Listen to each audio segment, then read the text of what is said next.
What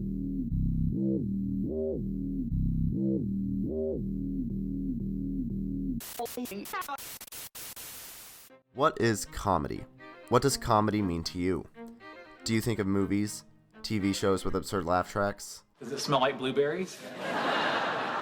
Comedians? Funny YouTube videos? It's a ghost ball! That's what makes comedy so great. There is an endless amount of definitions for the term, and one I strongly believe in is the universal connection we all have as humans in our society. Comedy and what's considered funny can easily represent how we as people behave and act and think. The one key piece that it all boils down to is perspective. If you take a group of people who hate a certain joke and ask them why, they will almost likely give you a wide variety of reasons. The same can be said about people loving a joke or just feeling neutral about a joke. Senses of humor differ just like thumbprints, in the sense that no two people have the same one. But it is easy to see that as a society, and what is popular inside of said society, that there is a broader, more general thumbprint when it comes to comedy. Time can change our perspective as society grows. For example, take The Three Stooges or Tom and Jerry. Considered classics, these old shows used funny slapstick violence as their main punchlines. What does this say about the time period as a whole? What does it say about society at the time? With that in mind, we must ask, how does comedy in today's age reflect on our society? What are the major types of jokes and ideas in today's typical sense of humor? This is a subject of comedy that is very much hit or miss for most people. What cringe comedy does is it takes a situation that would normally just be fairly awkward, and it amplifies that feeling of being uncomfortable 100-fold. All right. All right. Thank you, Nate. Nathan. Nathan. Yeah, Just you can call me kidding. Nate. All right. Yeah. Thank Whatever. you. Yeah. Either way, All right. it's casual. It goes so far that you as a viewer reach a point where you are physically reacting to the discomfort and are cringing. They have always been there for me when I needed them.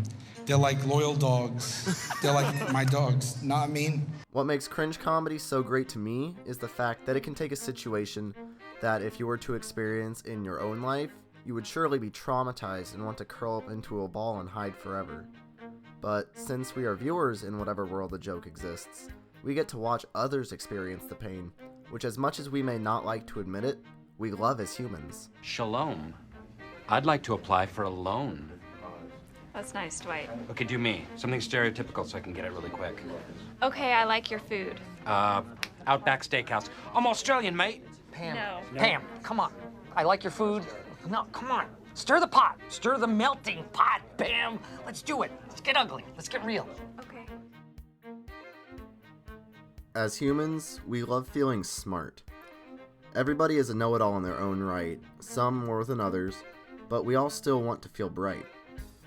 This is where the realm of stupid jokes comes in. No, it's a cardigan, but thanks for noticing. Yeah! Killer boots, man! Pull your vehicle to the side of the road!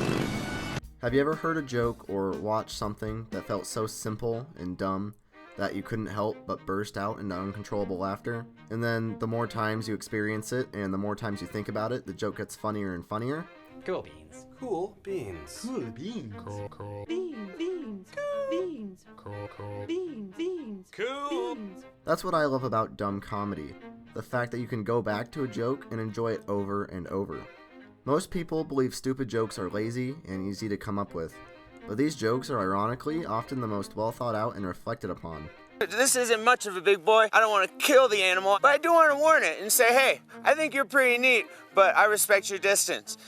Of course, this isn't always the case, and you can't assume that all short, seemingly pointless jokes are masterpieces. I believe that this type of comedy tells the best tale of how we act as a society. The world is competitive now today, more than ever. We can't show that we might be inferior to our competitors in any way because we as humans strive to be the best. We desire to be number one. So it would make sense that we as people in this current age of information would love the dumb jokes. They let us live experiences that we would never dare attempt in the real world out of fear of being inferior. I don't feel that at all. I mean, it does feel like I'm moving at 2 or 3 miles an hour.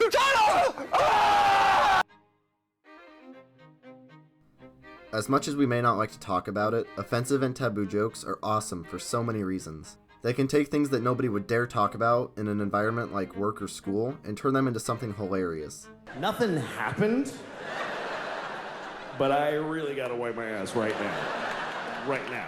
And this amount of hilariousness, no matter how small, is what we desperately crave in this PG world that we live in. It seems almost as if everybody is trying to lie about certain things, mainly bodily functions, which are a core piece of the Vulgar Comedy Guidebook, and act like they don't exist. Oh, don't do it, man! Don't drink pee-pee, please! Vulgar comedy allows us to see and hear scenarios that we would never go through with in real life. It allows us to break down the invisible barrier that blocks a large portion of the human experience. A common misconception that exists about this offensive line of jokes is that it is easy and lazy to pull off. This is quite the opposite of reality, however, because while some jokes may be as simple as saying, they have the potential to be very intricate and well thought out, just like dumb jokes, that are discredited because of the content. Another idea that some people have is the existence of an imaginary line that can be crossed. I, however, believe that there is no such line, because all topics are open for comedy, nothing is sacred or protected. Cody seemed like a genuinely good guy, and I could tell Cameron felt safe as she really began to open up. If 2 planes brought down the 2 towers, I could see that as being feasible. Okay. But what brought down building number 7? Building number what? Building 7. The Pentagon? One thing I've debated with myself about is which type of comedy I consider to be my favorite. To be honest, there's no way to fully know the answer. I love almost all jokes because I simply love to laugh. I know that I am guilty myself of using the cliche, laughter is the best medicine, but I think comedian Steve Mazan puts it best when he says, "See, laughter doesn't cure, but what it does allow us to do is forget." This really hits home for me because I use laughter as a defense mechanism all the time. I laugh to hide whatever pain I'm feeling at the time, and I go back to the same pick-me-ups over and over.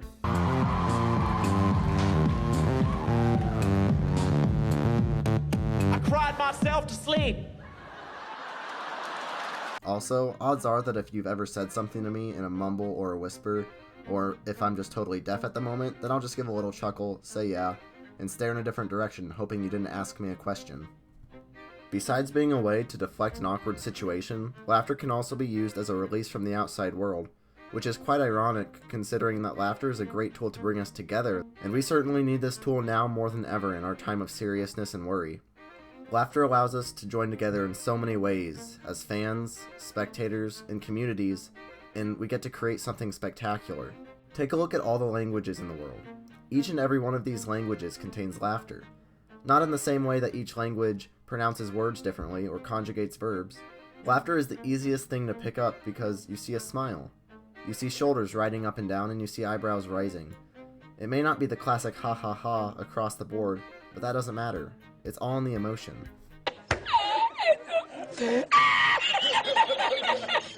Comedy is simply amazing.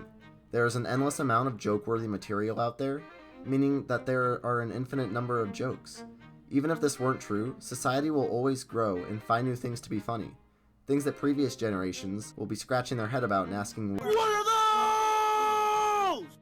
What we laugh at today is how our generation will be remembered long after we're gone. So enjoy comedy, because by doing so, you're being an effective member of society and molding our world, whether you realize it or not.